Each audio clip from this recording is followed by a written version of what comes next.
சேனைகளின் கர்த்தர் பரிசுத்தர் பரிசுத்தர் பரிசுத்தர். இன்றைய நாளுக்கான வேத வசனம்.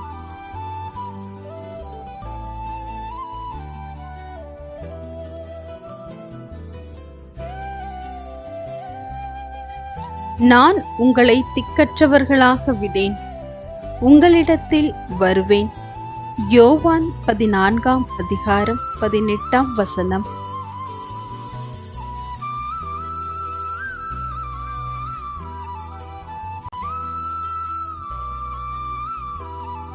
I will not leave you as orphans, I will come to you. John chapter 14 verse 18.